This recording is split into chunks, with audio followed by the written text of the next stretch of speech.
Party కొత్తగా అధికారంలోకి వచ్చినాక శాంతి భద్రతపైన ఆ పర్యవేక్షణ చేస్తూ రెండో అంశము సంక్షేమ పథకాలు మేము ఇచ్చిన హామీలు ఏ విధంగా ప్రజలకు చేరాలా, ప్రజలు ఏ విధంగా ఆదుకోవాలా, ఏ విధంగా ఈ యొక్క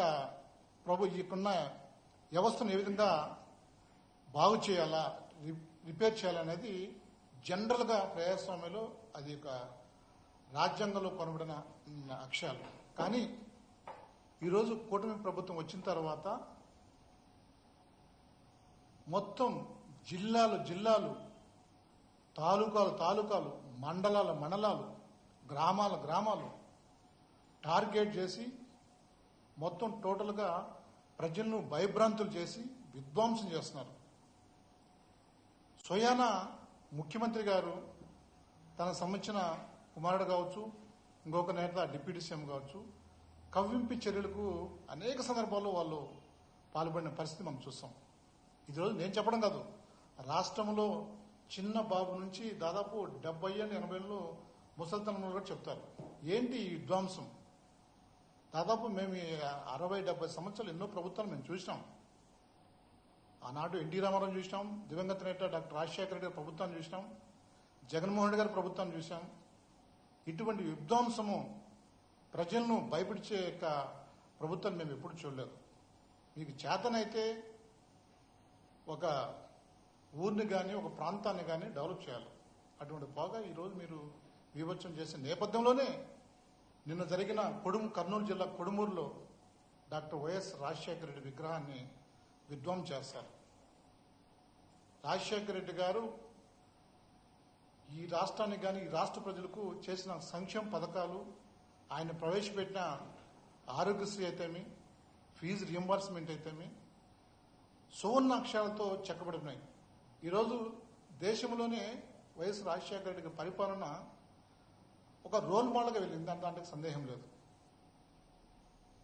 ఈరోజు మీరు కర్నూలు జిల్లా కొడుమూరు ప్రాంతంలో మన రాజశేఖర రెడ్డి విగ్రహం ధ్వంసం చేయొచ్చు, అదే బాపట్లలో చేసి ఉండొచ్చు, స్వయం నాగార్జున యూనివర్సిటీలో ఎంతో మంది వేల మంది చదువుకునే విద్యార్థులు అక్కడ విగ్రహం తొలగించింది కావచ్చు.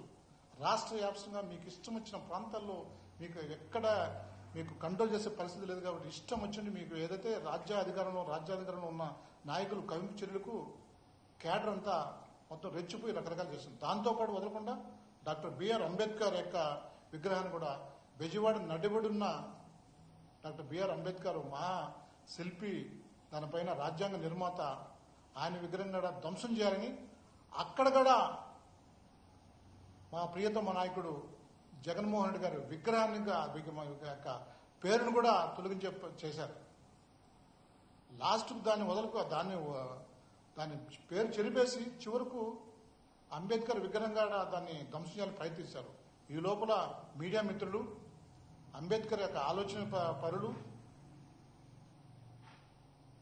మధ్యస్థంగా ఉండేవాళ్ళు, రాజ్యాంగం లోబడిన వ్యక్తులు అందరూ కూడా అక్కడికి వచ్చేళ్ళకి యొక్క ఎల్లో సిబ్బంది అంతా వరుసగా ఒకటొకటి బయటకు వచ్చే పరిస్థితి చూస్తున్నాం. లేకపోతే అది కూడా నడిబుడిన ఈరోజు బెజవాడ నడిబుడిన డాక్టర్ బిఆర్ మీద 120 అడుగులు అర్థం దాన్ని కూడా కొట్టేవాళ్ళు. అంటే దీన్ని బట్టి మీరు ఓవరాల్గా అధికారాన్ని పూర్తిగా గాలి కుదిలేసినారు. గాలి కుదిలేసి ఏదైతే ఈ రాష్ట్రంలో గతంలో చేసిన రాజశేఖర రెడ్డి కావచ్చు, రాజశేఖర కుమారుడుగా జగన్మోహన్ రెడ్డి 4 ఇంతలు ముందుకు పోయి ఇంకా ప్రజల గుండెల్లో గూడు కట్టుకున్న వ్యక్తిని ఏ విధంగా దెబ్బతీయాలా, వాళ్ళ అంచెలను ఏ విధంగా దెబ్బతీయాలా, వాళ్ళు ఏ విధంగా భయభ్రాంతులు చేసిన విధంగా ఈరోజు చేయడం అనేది కూడా నిజంగా చాలా దారుణమైన విషయం. బహుశా మేము అదే చాలా మంది కూడా ఈరోజు అనుకుంటా అంటారు, రాజశేఖర రెడ్డి గారి విగ్రహము తొలగించవచ్చు కానీ, రాజశేఖర రెడ్డి పేరు తొలగించవచ్చు కానీ ప్రజల హృదయాల్లో ఆయన చేసిన మంచి పనులు, ఆయన చేసిన అనేకమైన ఒక మనస్ఫూర్తిమైన సంతోషమైన ఆ కుటుంబానికి ఒక బాధ్యతనిచ్చి ఊతమిచ్చి ఆ కుటుంబాన్ని పైకి తీసిన సందర్భాలు ఎన్నో ఉన్నాయి. కాబట్టి మీరు పేరు మాత్రం తొలగించవచ్చు, ధ్వంసం చేయొచ్చు, కానీ ప్రజల గుండెల్లో సువర్ణాక్షరాలతో రాజశేఖర రెడ్డి పేరు మాత్రం మీరు ఎటువంటి టచ్ చేయలేరు.